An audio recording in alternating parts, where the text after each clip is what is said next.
जून 2019 योग net JRF के syllabus में जो 8 नए उपनिषद जोड़े गए थे, उन सभी उपनिषदों की चर्चा यहाँ पर की जाएगी।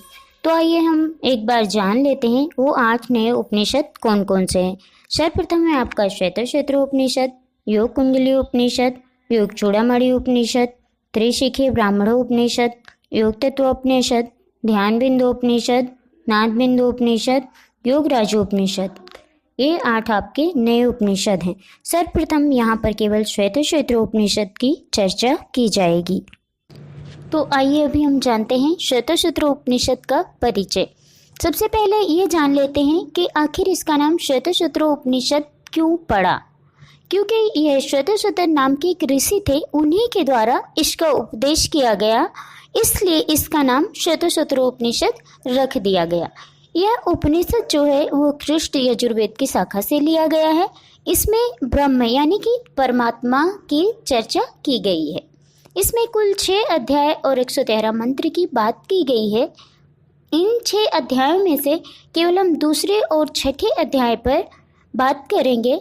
ये दूसरा और छठा अध्याय है जो वो आपके नेट जेआरएफ के सिलेबस की दृष्टि से महत्वपूर्ण है। अब हम द्वितीय अध्याय के कुछ मुख्य बिंदुओं को भी जान लेते हैं। तो सर्वप्रथम हम ये जान लेते हैं कि इसमें जो श्लोकों की संख्या बताई गई है वो कितनी है। तो वह है आपकी 17। इसमें सविता देवता की उपासना की गई है, ध्यान की विधि बताई गई है, यानी कि ध्यान करते समय हमारी शारीरिक स्थिति कैसी होनी चाहिए, इस विषय पर बात की गई है। प्राणायाम के बारे में बताया गया है, ध्यान योग का उपयुक्त स्थान, यानी कि जिस स्थान पर बैठकर हम ध्यान कर रहे हैं वह स्थान कैसा होना चाहिए, इस विषय में चर्चा की गई है।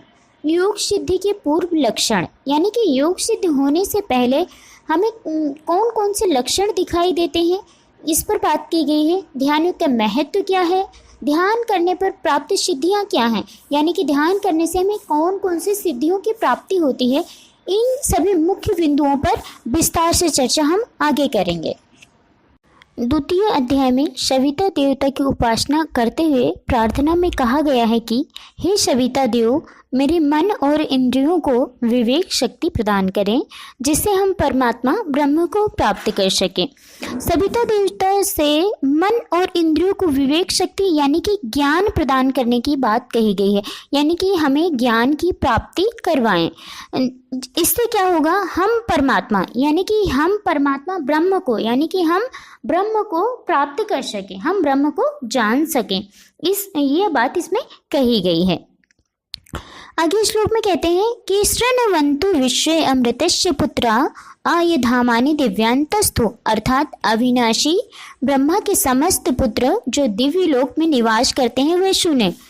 उनको बताते हुए कहा गया है कि अग्नि जहाँ से पैदा होती है, वायु जहाँ जाकर रुक जाती है, सोम का जहाँ से श्राव होता है, वहीं पर हमें अपने मन को स्थिर करना चाहिए। यही यानी कि वहीं पर हमें अपने मन को लगाना चाहिए। ध्यान की विधि, इसका उल्लेख हमें दूसरे अध्याय के 8वें श्लोक में मिलता है। इसमें 3 मुख्य बिंदु बताए गए हैं। सर्वप्रथम है आपका सिर, गला और छाती, इन तीनों को सीधा रखना है, शरीर को स्थिर करना है, मन के द्वारा समस्त इंद्रियों को अंतर्मुखी करना है। कहा गया है कि अगर हम इन तीनों का आचरण करते हुए ब्रह्म रूपी उड़पी के द्वारा संसार रूपी सागर को पार कर जाएं, तो अगर हम इन तीनों का आचरण करेंगे तो जो ब्रह्म है उसको नाव से जोड़ा गया है, तो ब्रह्म रूपी नाव में हम बैठ जाएंगे और संसार को जो है वो सागर से जोड़ा गया है, तो हम इस अथाह संसार रूपी सागर से खुद को पार कर जाएंगे। प्राणायाम की चर्चा करते हुए प्रथम बिंदु में कहा गया है कि प्राणायाम प्रारंभ करने से पहले अपने सभी इंद्रियों को नियंत्रित कर लेना चाहिए। इंद्रियों के साथ साथ यहाँ पर आहार विहार की भी बात की गई है कि आपका खान पान कैसा है, रहन सहन कैसा है, उसको भी नियंत्रित करना है। सेकंड बिंदु में कहा गया है कि प्राण के क्षीण होने तक उसका पीड़न करना चाहिए, यानी कि जब तक आपके प्राण सूक्ष्म ना हो जाएं तब तक हमें प्राणायाम का अभ्यास करना है। उसके बाद उसे नासिका से बाहर निकाल देना चाहिए। इन सबके करने से वह प्राण को उद्दंड अश्व की भांति नियंत्रित करता है। जिस प्रकार उद्दंड अश्व लगाम के द्वारा नियंत्रित हो जाता है, उसी प्रकार जो हमारे प्राण हैं वो लगातार अभ्यास से नियंत्रित हो जाएगा। ध्यान योग के उपयुक्त स्थान के बारे में चर्चा की जा रही है कि वो स्थान कैसा होना चाहिए। तो सबसे पहले कहा गया है कि सम यानी कि ऊंचा नीचा ना हो, जो वो भूमि है वो समतल होनी चाहिए। शुचि यानी कि वो स्थान पवित्र हो, सरकरा वहाँ किसी भी प्रकार का कंकड़ पत्थर ना हो, तन्नी अग्नि ना हो, बालुका रेत से रहित हो, शब्द अत्यधिक शोर शराबा ना हो, जलाशय ना हो, चक्षु पीड़ा यानी कि जो हमारे आंखों को पीड़ा दे वैसी वस्तुएं वहाँ पर नहीं होनी चाहिए। मनोनुकूल मन के अनुकूल स्थान होना चाहिए। निर्वात वायु रहित, वहाँ पर बहुत तेज गति से वायु का बहाव ना हो, मंद मंद वायु चल रही हो। ऐसे स्थान पर बैठकर मन को परमात्मा के साथ जोड़ने की बात कही गई है। योग सिद्धि के पूर्व लक्षण क्या हैं उनको हम देख लेते हैं एक बार। निहार ओष, धूम धुआं, अर्क सूर्य, अनिल अग्नि, अनल वायु, खद्योत बिजली, स्फटिक मणि, शशि चंद्रमा, ये योग सिद्धि के पूर्व लक्षण हैं। ध्यान करने पर प्राप्त सिद्धियां एवं महत्व की चर्चा जो है 2/13 एवं 14 श्लोक में की गई है। तो सबसे पहले हम देख लेते हैं ध्यान करने पर कौन कौन सी सिद्धियां प्राप्त होती हैं।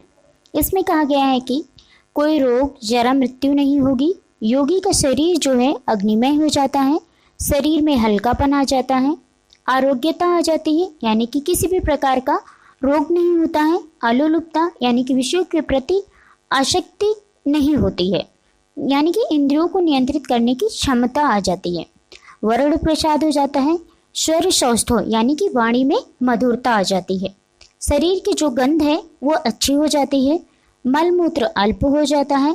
ये जो है योग की प्रथम स्तर की सिद्धियां कही जाती हैं। अभी महत्व में जो है सोने के टुकड़े से तुलना करते हुए कहा गया है कि जिस प्रकार मिट्टी से ढका हुआ सोने का टुकड़ा मिट्टी हटने के बाद प्रदीप्त हो जाता है, वैसे ही दीपक के समान स्वयं प्रकाशित हुआ आत्म तत्व के द्वारा ब्रह्म का साक्षात्कार हो जाता है। जब हम खुद को जान लेते हैं, जब हम आत्म तत्व कर लेते हैं तो ब्रह्म को हम जान लेते हैं। जिस प्रकार सोने के टुकड़े से मिट्टी हटते ही वो चमकता है, उसी प्रकार आत्म तत्व जब हो जाएगा तो हम ब्रह्म को जान लेंगे। श्वेतसूत्र उपनिषद में जो दूसरा महत्वपूर्ण अध्याय है वो है अध्याय 6। इसमें बात की गई है कि जगत की उत्पत्ति के प्रचलित मत क्या है। तो इसमें कहा गया है कि स्वभाव ही प्रकृति की उत्पत्ति का कारण है, काल ही प्रकृति की उत्पत्ति का कारण है। लेकिन जो मत स्वीकार किया गया है उसमें कहा गया है कि प्रकृति की उत्पत्ति का कारण ब्रह्म है, यानी कि जो कुछ भी है वो सब ब्रह्म से ही है। परमेश्वर का स्वरूप और उसकी महिमा क्या है इस बारे में बात की गई है। तो कहते हैं कि जो परमेश्वर है वो सर्वज्ञ है, सब कुछ जानने वाला है, गुणी है, आदि है, अनंत है, धर्मप्रद यानी कि धर्म पर चलने वाला है, शांत है, निरंजन है, पापुनद है। वो जो है तीनों कालों से परे है। संपूर्ण शरीर जो है वो परमेश्वर से ही व्याप्त है। वो सभी स्वामियों का स्वामी है, सभी ईश्वरों का भी महेश्वर है, सभी देवों का भी परम देव है। उसके पास ज्ञान है, बल है, उसका कोई चिन्ह नहीं है, उसकी कोई पहचान नहीं है, उसको कोई ना तो जन्मता है ना वो कभी मरता है, वो सर्वज्ञ है। कहा गया है कि जो चमकीले पदार्थ हैं वे भी उसी की चमक से हैं। संपूर्ण भुवन में एक वही हंस है जिसको जानकर मनुष्य मृत्यु को पार कर लेता है। आगे कहा गया है कि इसके अतिरिक्त अन्य कोई मार्ग नहीं है जो मृत्यु को पार करा दे। केवल एक यही रास्ता है कि जो मनुष्य ईश्वर को जान लेगा वो मृत्यु को पार कर लेगा। आगे कहा गया है कि ब्रह्म का उपदेश किसे करना चाहिए और किसे नहीं करना चाहिए। तो कहा गया है कि जो अशांत हैं, अपुत्र हैं, अशिष्ट हैं, उनको ब्रह्म का उपदेश नहीं करना चाहिए। जिसकी देव में पराभक्ति है उसी प्रकार गुरु के प्रति भी भक्ति हो, उसे ही ब्रह्म का उपदेश करना चाहिए।